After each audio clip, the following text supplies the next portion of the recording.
नमस्कार, स्वागत है आपका बिहार समाचार में। बिहार की सरकार ने बिहार की जनता के लिए कई बड़े ऐलान कर दिए हैं। साथ ही मौसम विभाग ने बिहार में बारिश को लेकर फिर से अलर्ट जारी किया। साथ ही विपक्षी दलों के कारण देश में भारी बवाल शुरू हो गया है। तो वहीं अब इंडिया का नाम बदलकर भारत किया जा रहा है। तो आज की बड़ी खबरों पर बात करेंगे। इससे पहले आपसे एक छोटी सी अनुरोध है, कृपया वीडियो को एक प्यारा सा लाइक अवश्य कर दीजिएगा। आपका लाइक करना ही हमारी मेहनत का फल होता है। बिहार में फिर से मानसून सक्रिय हो गया है और मौसम विभाग ने कहा कि अगले 3 दिनों तक बिहार में भारी बारिश के आसार हैं।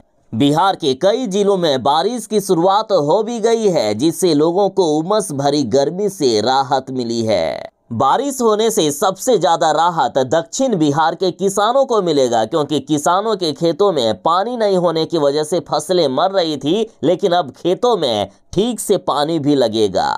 तो इधर मौसम विभाग ने पूरे बिहार में वज्रपात का अलर्ट जारी किया है, अतः बिहार वाले जरा बच के रहें। देखिए, खबर है कि बीते दिन बिहार के रोहतास में आकाशीय बिजली का कहर देखा गया, जहां पर 2 चचेरे भाई समेत 4 लोगों की दर्दनाक मौत हो गई। साथ ही छपरा में वज्रपात के कारण पिता पुत्र समेत 3 लोगों की दर्दनाक मौत हो गई है। खेत में काम करने के दौरान यह हादसा हुआ। वज्रपात ने भी बिहार में कहर मचाकर रख दिया है, अतः जरा सावधान रहें। मौसम विभाग ने कहा है कि बिहार में सितंबर महीने में अच्छी खासी बारिश होने वाली है और अगले 3 दिनों तक तो जोरदार बारिश होगी। और बिहार के जिन जिलों में बारिश की संभावना जताई गई है उनमें से है पूर्वी चंपारण, पश्चिमी चंपारण, सिवान, सारण, गोपालगंज, सीतामढ़ी, मधुबनी, मुजफ्फरपुर, दरभंगा, वैशाली, शिवहर, समस्तीपुर, सुपौल, अररिया, किशनगंज, सहरसा, मधेपुरा, कटिहार, पूर्णिया, पटना, गया, नालंदा, जहानाबाद, शेखपुरा, लखीसराय, बेगूसराय, नवादा, भागलपुर, मुंगेर, जमुई और बांका। बिहारियों के लिए बड़ी खबर है। बिहार में जो साइबर फ्रॉड के चंगुल में फंस गए हैं, जिनके पैसे चुरा लिए गए थे, उन सभी के पैसे अब फिर से उन्हें वापस करा दी जाएगी। देखिए, बड़ी खबर है कि राज्य में साइबर अपराधियों के चंगुल में जाने से बची या जाते जाते रह गई राशि को वापस संबंधित खाता धारकों के अकाउंट में जमा करने की कवायद शुरू हो गई है। आर्थिक अपराध इकाई EOU ने अब तक 14 से भी अधिक जिलों को राशि लौटाने से संबंधित दिशा निर्देश जारी कर दिए और इसके लिए सभी जिलों के SP को विधि संगत प्रक्रिया का पालन कर संबंधित लोगों को राशि लौटाने के लिए कहा गया है। साइबर फ्रॉड के शिकार हुए सबसे ज्यादा लोग बिहार के पटना के अलावा भागलपुर, मुजफ्फरपुर, गया, औरंगाबाद, दरभंगा, नवादा और जमुई समेत कई जिलों में है। और ये पहला मौका है जब बिहार में इतनी बड़ी संख्या में लोगों की होल्ड की गई राशि फिर से उन्हें लौटा दी जा रही है। वैसे तो 20 करोड़ 55 लाख रुपए होल्ड कर दिए गए हैं, जो खाता धारकों को फिर से वापस कर दिए जाएंगे। यदि अब भी कोई साइबर फ्रॉड के शिकार होते हैं तो आप हेल्पलाइन नंबर 1930 पर कॉल करके शिकायत दर्ज करा सकते हैं। आपके भी पैसे वापस करवा दिए जा सकते हैं।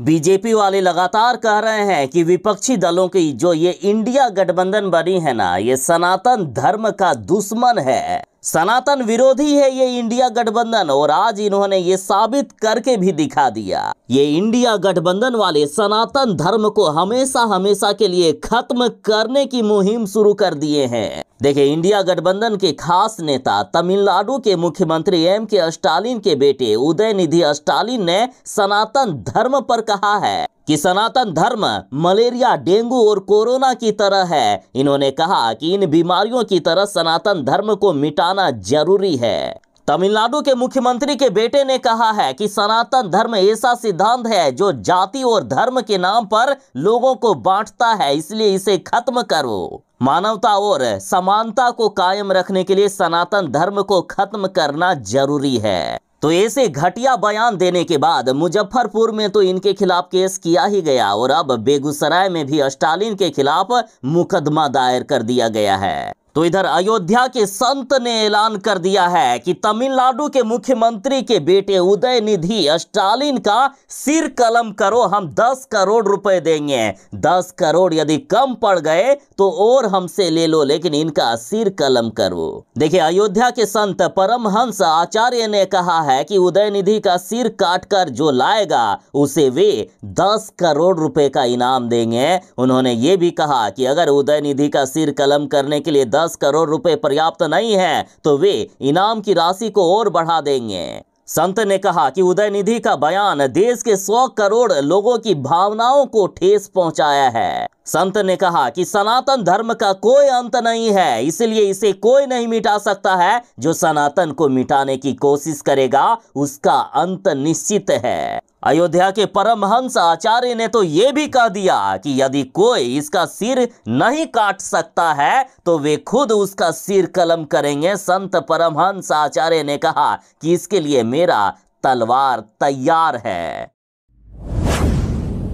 नीतीश कैबिनेट की बैठक में 32 एजेंडों पर मुहर लगी है। बिहार वालों को कई बड़े सौगात दे दिए गए। देखिए, नीतीश कैबिनेट ने कुल 32 प्रस्तावों पर मुहर लगा दी है। राज्य योजना अंतर्गत पटना विश्वविद्यालय में G+7 बालिका छात्रावास एवं स्टाफ क्वार्टर G+3 के निर्माण के लिए 1,63,60,29,000 की प्रशासनिक स्वीकृति दे दी गई है। इसके अलावा मुंगेर में मेडिकल कॉलेज और अस्पताल के निर्माण के लिए 1,51,13,97,100 रुपए की नीतीश कैबिनेट ने स्वीकृति दे दी।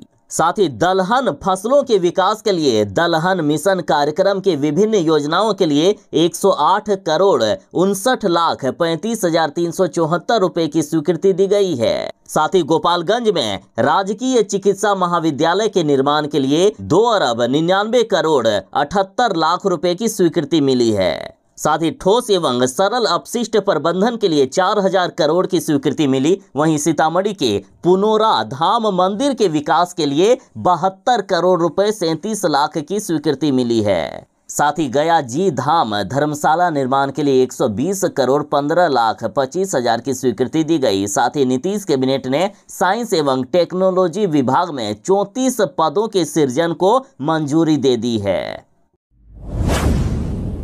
विपक्षी दलों ने जो अपने गठबंधन का नाम इंडिया रख लिया है ना, तो इन्होंने देश को बर्बाद करने का काम किया, देश को बदनाम करने का काम कर दिया है। देखिए, आज यदि मीडिया में ही बात करें या सामान्य लोग भी इस तरह की बात करते हैं कि इंडिया का वो नेता भ्रष्टाचारी है, इंडिया ने वो काम करके दिखा दिया, इंडिया ने इतना घिनौना काम कर दिया, मतलब हर जगह इंडिया की बदनामी हो रही है। ये विपक्षी दलों के गठबंधन के कारण, इन विपक्षी दलों के नेताओं के कारण। तो इधर बीजेपी का कहना है कि हमारे देश का नाम तो इंडिया है ही नहीं, इंडिया एक गाली के समान है जो अंग्रेजों ने हमें देकर चला गया। और आज ये विपक्षी दलों के गठबंधन वाले फिर से हमारे देश को बदलना चाहते हैं, हमारे देश को भारत से इंडिया करना चाहते हैं।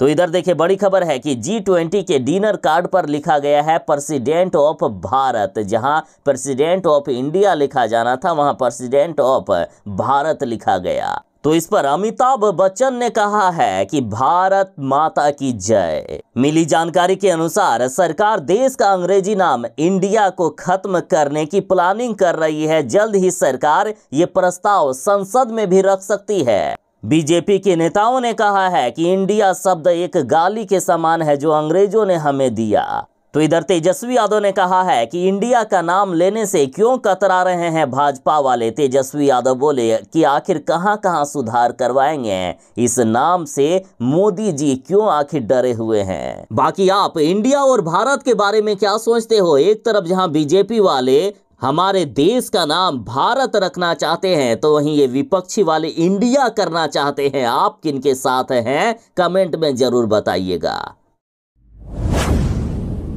पप्पू यादव ने कहा है कि बिहार के कई नेता लोग पोर्न वीडियो देखते हैं, सबका मोबाइल चेक करवाओ। दरअसल लालू यादव और राहुल गांधी ने सावन के महीने में मीट खाते हुए वीडियो सोशल मीडिया पर शेयर किया था। उसके बाद बीजेपी के कई नेताओं के साथ सुशील मोदी ने कहा था कि ये लोग सावन में मीट खाते हैं, ये सनातन विरोधी हैं। तो इस पर पप्पू यादव भड़क गए हैं। पप्पू यादव ने कहा कि नॉनवेज का मतलब सिर्फ मीट मछली नहीं होता है। सावन में नेता लोग पोर्न वीडियो क्यों देखते हैं? वह नॉनवेज नहीं है क्या? दारू पीना नॉनवेज नहीं है क्या?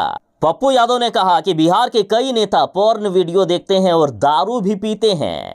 पप्पू यादव ने कहा कि बिहार के सभी नेताओं के मोबाइल चेक कीजिए, पता चल जाएगा कि सावन में किन किन लोगों ने गंदे वीडियो को देखा है।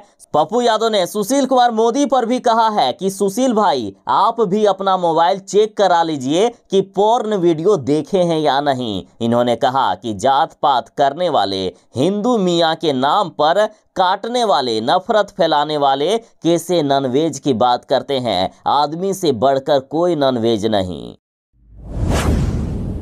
बिहार के सरकारी स्कूल के बच्चों के लिए बड़ी खबर है। अब सरकारी स्कूल के बच्चे भी खाएंगे एसी की हवा। एसी, टीवी और फ्रिज लगाने का निर्देश दिया गया है। हालांकि अभी सरकारी स्कूलों में इलेक्ट्रॉनिक सामान किराए पर लेकर स्कूलों में लगाए जाएंगे। इस संबंध में सभी जिला शिक्षा पदाधिकारियों को पत्र भेजा गया है और जल्द ही विद्यालयों में आपको टीवी, एसी, फ्रिज नजर आने वाले हैं। दरअसल शिक्षा विभाग ने बिहार के माध्यमिक स्तर के स्कूलों में एसी, फ्रिज और टीवी लगाने का निर्देश दिया और इन सामानों के किराए का भुगतान प्रतिमाह स्कूलों के छात्र और विकास कोष से किया जाएगा। ये सारे इलेक्ट्रॉनिक उपकरण उपलब्ध कराने वाली एजेंसी भी तय कर दी गई।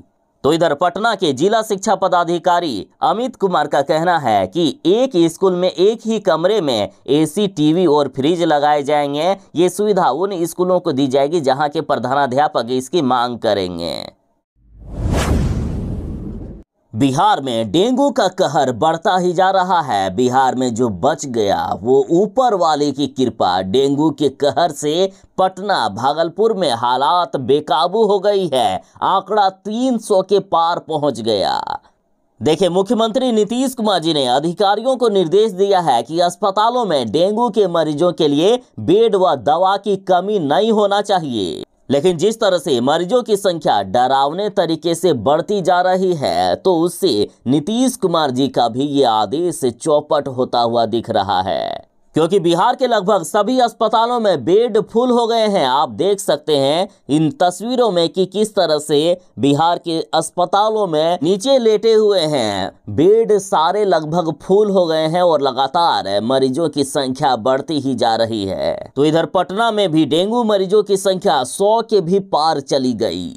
ये तस्वीर भागलपुर मायागंज अस्पताल के कॉरिडोर में लेटे हुए मरीजों का है। दरअसल भागलपुर के मायागंज अस्पताल में 50 बेड डेंगू मरीजों के लिए रखा गया है, लेकिन इससे भी ज्यादा मरीज आ जाने की वजह से जमीन पर लेटाकर इलाज हो रहा है।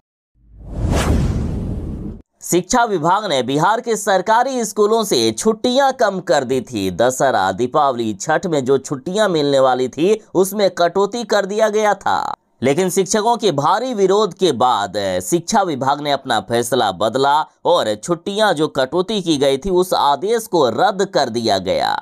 उसके बाद शिक्षकों में खुशी की लहर दौड़ गई। लेकिन अब बड़ी खबर है, जो छुट्टियां रद्द की गई थी वो रद्द नहीं हुई है। छुट्टियों पर फिर से चल सकती है कैंची। हर हाल में 200 से 220 दिन स्कूल संचालन पर जोर दिया जा रहा है। के पाठक ने कहा कि छुट्टी रद्द करने पर हम पुनर्विचार कर रहे हैं। छुट्टियां रद्द होगी या नहीं ये बाद में फैसला किया जाएगा। बिहार के सरकारी स्कूलों में छुट्टी के कटौती के आदेश को निरस्त होने के 24 घंटे के बाद ही शिक्षा विभाग ने फिर से अपना फैसला बदल दिया। के पाठक के आदेश के बाद फिर से शिक्षकों में मायूसी सी छा गई है।